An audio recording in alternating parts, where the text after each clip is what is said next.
প্ৰিয় দৰ্শক ও ফাৰ্মাৰ বন্ধুসকল, আমাৰ এগ্ৰ প্ৰজেক্টলৈ আপোনালোকক স্বাগতম। আজি ইমু চৰাইৰ বিষয়ে কিছু কথা পাতিম। বহুতো বন্ধুসকলে অসমৰ বাহিৰৰ পৰাও বহুতো বন্ধুসকলে মোক ইমু চৰাইৰ পোৱালি বিচাৰি কল কৰিছিল আৰু তেওঁলোকে জানিব বিচাৰিছিল যে ইমু চৰাইৰ পোৱালি বা কণী পাব নেকি। তেওঁলোকক মই জনাই থওঁ যে ইমু চৰাইৰ পোৱালি বৰ্তমান সিজন নাই, এইটো সিজনত বৰ্তমান আপোনালোকে ইমু চৰাইৰ পোৱালি নাপাব। ইমু চৰাই একচুৱেলি অধিক শীততহে কণী দিয়ে। অক্টোবৰ, নৱেম্বৰ বা ডিচেম্বৰ মাহত কণী দিয়ে আৰু হেজিং টাইমটো প্ৰায় জানুৱাৰী মাহতে শেষ হৈ যায়। সেইকাৰণে আপোনালোকে পোৱালি যদি লাগে আপোনালোকে কমসে কম অক্টোবৰ, নৱেম্বৰ বা ডিচেম্বৰ মাহত যোগাযোগ কৰিলেও আপোনালোকে পোৱালি পাব। असम के बाहर से भी बहुत सारे दोस्तों ने मुझे कॉल किया था कि इमू के चूजे मिलेगा या नहीं। तो उन दोस्तों को भी मैं बोल दूं कि इमू के चूजे के लिए आप लोग इस साल के अक्टूबर या नवंबर, दिसंबर महीने में आप लोग कांटेक्ट करना होगा।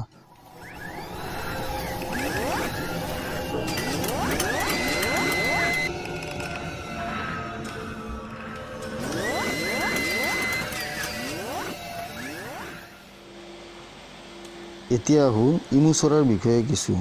বন্ধুসকল, ইমু চৰাই অষ্ট্ৰেলিয়া মহাদেশৰ দ্বিতীয় বৃহত্তৰ এটি পক্ষী। আমাৰ ভাৰতবৰ্ষত 1990 চনৰ পৰাই মানুহে পোহপাল কৰি আহিছে। যেনেকৈ অন্ধ্ৰপ্ৰদেশ, মধ্যপ্ৰদেশ, মহাৰাষ্ট্ৰ, কেৰালা, ৰাজস্থান আৰু বাংলাদেশতো এই পক্ষীৰ পালন কৰি আহিছে। ইমু চৰাইৰ কণীৰ ৰং সেউজীয়া পাতৰ ৰঙৰ হয়। একোটা কণীৰ ওজন প্ৰায় আধা কেজি 700 গ্ৰাম হয় আৰু ইমু চৰাইৰ পোৱালি হেচিং কৰি ওলাওতে প্ৰায় 50 পৰা 56 দিন সময় লাগে। ইমু চৰাই সৰুৰ পৰা ডাঙৰ হৈ এডাল্ট হওঁতে প্ৰায় 2 বছৰ সময় লাগে। প্ৰায় 2.5 বছৰ বয়সত ইমু চৰাইয়ে কণী দিয়ে।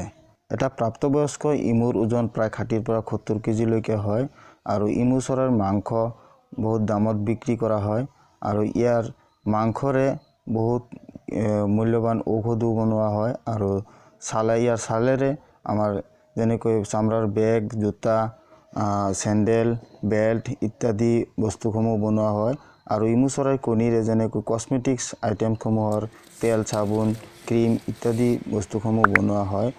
আৰু ইমু চৰাইৰ বৰ্তমান আমাৰ অসমত মাৰ্কেট তেনেকুৱা নাই যদিও তথাপিও মানুহে ভাল লগাৰ কাৰণে পোহে আৰু অধিক দামত চলি আছে। অকল মাংসৰ বাবেও যদি আপুনি ইমু পোহে তথাপিও আপুনি বহু লাভৱান হ'ব, কাৰণ ইমু চৰাইৰ মাংস প্ৰায় 800 পৰা 1000 টকা কেজিত বিক্ৰী হয় আৰু এটা ইমু কাটিলে আপোনাৰ প্ৰায় ধৰি লওক 60-70 কেজি মাংস হ'ব। এই মাংসৰে আপোনাৰ ডাঙৰ এটা পাৰ্টি বা কিবা কাম কৰিলে আপোনাক সেই কামটো চলাই দিব পাৰিব এটা ইমু কাটিলে।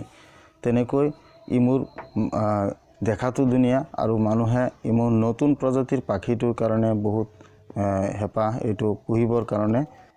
ইমু পালনৰ বাবে তাৰ খাদ্য লাগিব। যেনেকৈ সৰু ইমুৰ পোৱালি পুহিবৰ হ'লে আপোনাৰ তাক সৰুতে যেনেকৈ ORS পানী দিব লাগিব আৰু ইয়াক মুৰ্গীৰ কণী বইল কৰি দিব লাগিব, ষ্টাৰ্টাৰ দানা দিব লাগিব আৰু কিছু ডাঙৰ হোৱাৰ পিছত তাক শাক চব্জি দিব লাগিব আৰু ই ডাঙৰ হোৱাৰ লগে লগে সি গৰু ছাগলী আমাৰ যেনেকৈ পুহিব পাৰি তেনেকৈ গৰু ছাগলীৰ নিচিনা ঘাঁহ পাত এইবিলাক খাই ইমু বাচি থাকিব পাৰিব। ইমুৰ কাৰণে অলপ ডাঙৰ জাগা লাগিব। যদি আপোনাৰ গৰু ছাগলী যেনেকৈ পোহে তেনেকৈ অলপমান জাগা হ'লে হ'ব আৰু যদি আপোনাৰ বেছি ডাঙৰ জাগা আছে তেনেহ'লে আপোনালোকে ফাৰ্ম আকাৰে পুহিব পাৰে। ইমু চৰাইৰ সৰু পোৱালিটো পুহিলে অলপ ধ্যান দিব লাগিব যাতে সৰু পোৱালিটো প্ৰায় 2-3 মাহলৈকে ই পানীত যাব নোৱাৰে আৰু বৰষুণতো তিতিব নোৱাৰে। ডাঙৰ ইমুটো অলপ আপোনালোকে লক্ষ্য দিব লাগিব যাতে বৰষুণ পৰিলে বা পানীত এইবিলাকত নাযায় আৰু পানীত দিব পাৰিব। যেতিয়া ডাঙৰ হৈ যাব আপোনাৰ এবছৰ পাৰ হৈ যাব তেতিয়া আপুনি গৰু ছাগলীৰ নিচিনাই বৰষুণৰ পানীটো যাব পাৰিব, কোনো অসুবিধা নাই। আৰু তাৰ খাদ্য হিচাপত ঘাঁহ পাত তাৰ যি মন যায় সি এইবিলাক বিচাৰিয়ে খাব পাৰিব আৰু তাৰ চলাচলৰ বাবে অলপ ডাঙৰ জাগা লাগে। তথাপি যদি আপুনি 2-4টা পোহে তেনেহ'লে অলপ জাগা হ'লেও আপুনি অলপ জাগাটো পুহিব পাৰিব আৰামছে।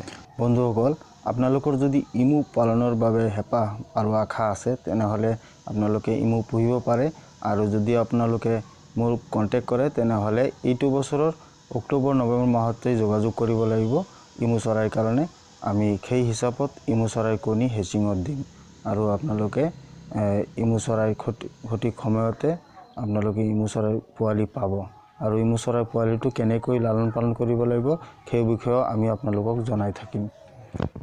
বন্ধুসকল, যিসকল নতুন বন্ধুৱে আমাৰ এই ভিডিঅ'টো চাই আছে তেওঁলোকে অনুগ্ৰহ কৰি আমাৰ চেনেলটো ছাবস্ক্ৰাইব কৰি কাষৰ ঘণ্টিটো দবাই ৰাখক, যাতে আমাৰ পৰৱৰ্তী ভিডিঅ'সমূহ আপোনালোকে পাই থাকে আৰু আমাৰ লগতে থাকে।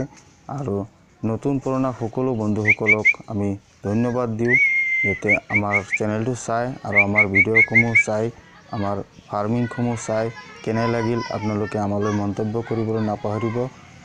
আৰু আগন্তুক দিনবোৰৰ সকলোৰে শুভকামনাৰে আমাৰ এই ইমু চৰাইৰ ভিডিঅ'টো আজিলৈ ইমানতে সমাপ্ত কৰিলোঁ। চাই থাকক বন্ধুসকল আমাৰ এগ্ৰ প্ৰজেক্ট। ধন্যবাদ। জয় আই অসম।